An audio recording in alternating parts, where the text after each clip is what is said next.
Marwadi university మంచి భవిష్యత్తు కోసం తెలుగు విద్యార్థులు ఇష్టపడే యూనివర్సిటీ. కాల్ 9059052378 9059052379.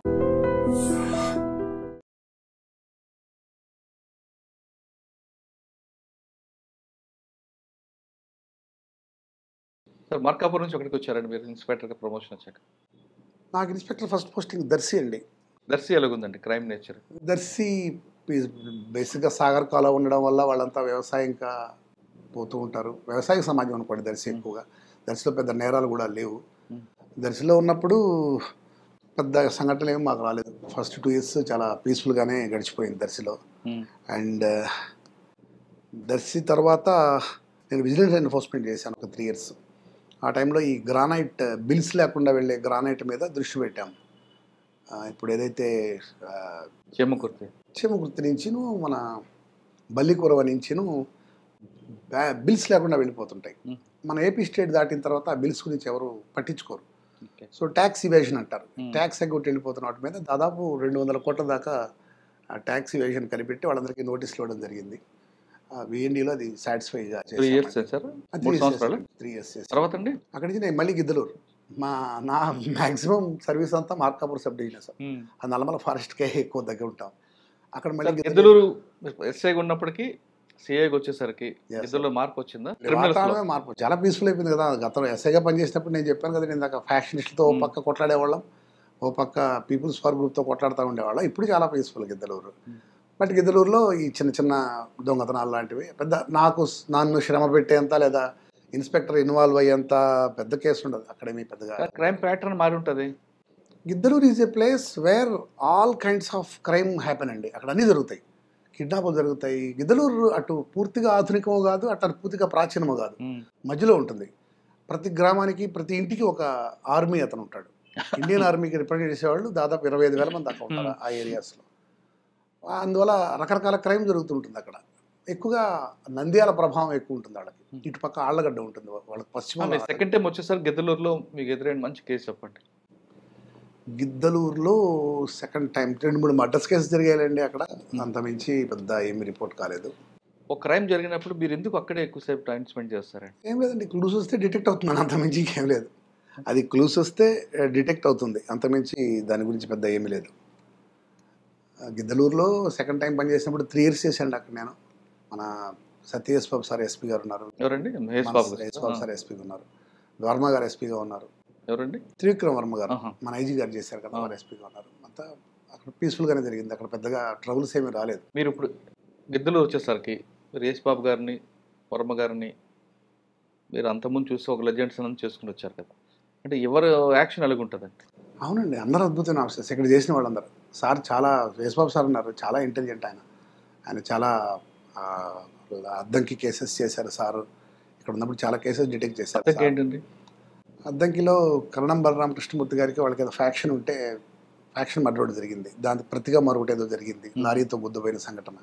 అవి చాలా అద్భుతం. సార్ చాలా చాలా అద్భుతమైన బ్రెయిన్ ఉన్న ఆయన, చాలా అద్భుతంగా చేస్తారు. చాలా చాలా స్పీడ్గా ఫాస్ట్గా ఆలోచిస్తారు, ఫాస్ట్గా చేస్తారు. ఓకే, గిద్దలూరు దగ్గరికి వచ్చారండి. నేను గిద్దలూరు తర్వాత పొదిలి చేశాను సార్ కరోనా టైంలో. సిద్ధార్థ కౌశల్ గారు మా ఎస్పీ గారు అప్పుడు. పొదిల్లో ఉన్నప్పుడు మంచి కేసెస్ వచ్చాయండి. యాక్చువల్గా ఒక నైజీరియన్ ఫ్రాడ్ జరిగింది. ఇంతవరకు నైజీరియన్ ఫ్రాడ్ రిపోర్ట్ కాలేదు, అరెస్ట్ కాలేదు మన 2-3 జిల్లాల్లో.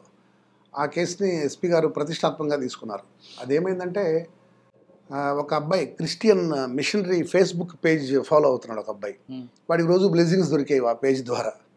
ఒకసారి చిన్న ఇండ్యూస్మెంట్ ఇచ్చారు అతనికి, మేము ఒక ఇండియాకు వస్తున్నాము, ఒక పెద్ద చర్చ్ కడుతున్నాము, ఆ చర్చిలో నీకు పార్ట్నర్షిప్ ఇస్తాము లేదా జాబ్ ఇస్తాము అని చెప్పి. తర్వాత రోజు మళ్ళీ ఫోన్ చేసి ఎయిర్పోర్ట్లో దిగాము, కస్టమ్స్ కట్టాలి, మీకు తెలిసింది ఏమో అనేది, 2 లక్షలు పంపండి అంటే 2 లక్షలు పంపాడు. అలా 17 lakhs ఏదో గడుచుకున్నారు ఆ అబ్బాయి చేత. ఆ అబ్బాయి ఈజ్ ఎ పూర్ బాయ్. ఆ అబ్బాయి ఇట్లా మోసమైన తీసుకున్న తర్వాత రిపోర్ట్ చేశారు. అది కేసు రిజిస్టర్ చేశాము. సార్ సెట్ కాన్ఫరెన్స్లో చాలా క్లియర్గా చెప్పారు, Sriram we're going to detect this, చేయాలి దీన్ని డిటెక్ట్ అని. సైబర్ క్రైమ్లో వచ్చిన తలకాయ నొప్పి ఏమిటంటేనండి, మనము వాళ్ళు ఎక్కడున్నారు అనేది మూలాలు చూస్తే వాళ్ళ మూలాలు జార్ఖండ్లో తేలుతాయి న్యాచురల్లీ, లేదంటే నోయిడాలో తేలుతాయి, లేదంటే జమ్తారాలో తేలుతాయి. ఒక ₹1,00,000 కేసు కోసం మనం జమ్తారా వెళ్ళి జమ్తారాలో లోకల్ పోలీసులతో అడిగి కొట్లాడేదంతా కొద్దిగా కష్టతరంగా అనిపిస్తుంది. బట్ ఈ పర్టికులర్ కేసులో కౌశల్ గారు వదిలిపెట్టలేదు. Sriram we have to do it అన్నారు. సార్ తప్పకుండా సార్ అని చెప్పి వెంకటేశ్వర్ నాయక్ అని ఇప్పుడు మార్కబర్ ఓర్లేస్తాయి, ఆ పిల్లడిని పంపించడం జరిగింది. ఆ అబ్బాయి ఇప్పుడు కొనకనమెట్లో చేసేవాడు నా దగ్గర. వసంత్ కుంజ్ అని ఉంటుంది ఢిల్లీలో. వసంత్ కుంజ్లో ఈ నైజీరియన్ ఢిల్లీలో మాకు అక్కడ ఫస్ట్ ఉత్తరప్రదేశ్లో ఈ మనీ ట్రాన్స్ఫర్ అయిన తర్వాత ఉత్తరప్రదేశ్కి ట్రాన్స్ఫర్ అయింది. ఉత్తరప్రదేశ్కి వెళ్ళి ఉత్తరప్రదేశ్లో వాళ్ళ ముగ్గురిని పట్టుకుంటే వాళ్ళ ముగ్గురు మేము కాదు సార్, ఇది మా అకౌంట్లో వాడుకున్నాడు, మాకు తలా 1000 రూపాయలు ఇచ్చేవాడు, మమ్మల్ని వాడుకుంది నైజీరియన్ అని చెప్పారు. నైజీరియన్స్ని అక్కడ వసంత్ కుంజ్ నుంచి తీసుకురావడం చాలా అప్హిల్ టాస్క్, చాలా కష్టమైన టాస్క్. అక్కడ తీసుకురాలేము వాళ్ళని, వాళ్ళందరూ 6 అడుగులు 2 అంగుళాలు ఉంటారు. లోకల్ పోలీస్ కూడా మనకి బట్ మాకు అక్కడ వసంత్ కుంజ్ ఇన్స్పెక్టర్ గారు అతను ఒక ఐసోలేట్ ప్లేస్కి పిలిపించేసి తీసుకోమన్నారు. అక్కడ ఇమీడియట్గా లోకల్ కోర్టులో ప్రొడ్యూస్ చేసి ట్రాన్సిట్ వారెంట్ తీసుకొని అక్కడ మ్యాజిస్ట్రేట్ గారు ఇమీడియట్గా ట్రాన్సిట్ వారెంట్ ఇచ్చారు. అర్ధరాత్రి 11 గంటలకి. ఈ అబ్బాయికి సరిగ్గా హిందీ రాదు, వచ్చిన భాషలో ఈ అబ్బాయి మాట్లాడుతున్నాడు. నేను ఫోన్ చేసి డీసీపీ గారిని, ఎస్పీ గారు ఫోన్ చేసి డీసీపీ గారితో మాట్లాడుతున్నాడు, నేను ఫోన్ చేసి ఇన్స్పెక్టర్ గారితో మాట్లాడుతున్నాను. ఇదంతా చేసి ఆ అబ్బాయిని రాత్రి 12 గంటలప్పుడు కోర్టు ప్రొడ్యూస్ చేస్తే ట్రాన్సిట్ వారెంట్ ఇచ్చారు. ఆ వారెంట్ మీద అబ్బాయిని ఫ్లైట్లో పట్టుకొచ్చాడు మా ఎస్ఐ నాయక్ గారు. So that was the first time Nigerian అనేవాడు అరెస్ట్ కావడం అనేది ఫస్ట్ టైం. రికవరీ ఉందండి అందులో? రికవరీ లేదండి, బట్ దాన్ని ఏమంటారు, వాళ్ళు కన్జ్యూమ్ చేసేస్తారు. దే కన్జ్యూమ్ డ్రగ్స్, ఎక్కువగా డ్రగ్స్ కన్జ్యూమ్ చేస్తారు. బట్ వాళ్ళ బ్యాంక్ అకౌంట్స్ అన్ని సీజ్ చేయగలిగాము, అని రిమాండ్ చేసాము. తర్వాత కోర్టులో వెళ్ళి పొద్దులో మంచి కేసులు ఉన్నాయన్నారు. ఒకటి ఇదండి మన శానిటైజర్స్ కేసు, మీకు ఐడియా ఉంది కదా. శానిటైజర్స్ కరోనా టైంలో సిట్ 13 మంది చనిపోతారు. అవునవును. ఆల్కహాల్ దాన్ని ఏమంటారు, అవైలబిలిటీ తక్కువ ఉండడం వల్ల అక్కడ లోకల్ రిక్షా పుల్లర్స్ వాళ్ళు శానిటైజర్ మీద ఆధారపడ్డారు. అది స్పిరిట్ కాబట్టి ఆ శానిటైజర్ తాగి దాదాపు 13 మంది చనిపోవడంతో ఇట్ బికేమ్ సెన్సేషనల్. దాంట్లో కూడా చౌడేశ్వరి మేడం ఆధ్వర్యంలో సిట్ వేసినారు. దాంట్లో I was the part of SIT. ఆ సిట్లో పాటు ఆ దొరికిన శానిటైజర్స్ బాటిళ్ళన్నీ మేము అనలైజ్ చేస్తున్నాం. ఏ బాటిల్ కంపెనీ ఏది, కొన్ని వాటి మీద కాగితాలు కూడా చిరిగిపోయి ఉంటాయి, కొన్ని ఇంకా షేప్ డీజనరేట్ అయిపోయి ఉంటాయి. ఈ మొత్తం అక్కడ వాళ్ళు తాగిన బాటిల్ అన్నీ తీసుకొని ఒక్కొక్కటి లైక్ మ్యాగ్నిఫైయింగ్ గ్లాస్లో చూస్తున్నాం ఏ కంపెనీ ఎందుకంటే అన్ని కంపెనీస్కి విజిట్ చేయాలి. లక్కీగా మా కానిస్టేబుల్ అతను ఇండియా మార్ట్ అనే ఒక వెబ్సైట్ ఉంటుంది, ఆ వెబ్సైట్ను చూసి సార్ ఇందులో దొరుకుతుంది సార్ ఈ బ్రాండ్ అన్నాడు. ఇమీడియట్గా మేము ఆ బ్రాండ్ ఎక్కడ తయారవుతుందో దాన్ని హైదరాబాద్లో ఒక industrial area, Bolarum industrial area raid చేయడం జరిగింది. వాడు హీ అడ్మిటెడ్, సార్ నేను ఎక్కువ 90% స్పిరిట్ వేస్తున్నాను దీంట్లో అని.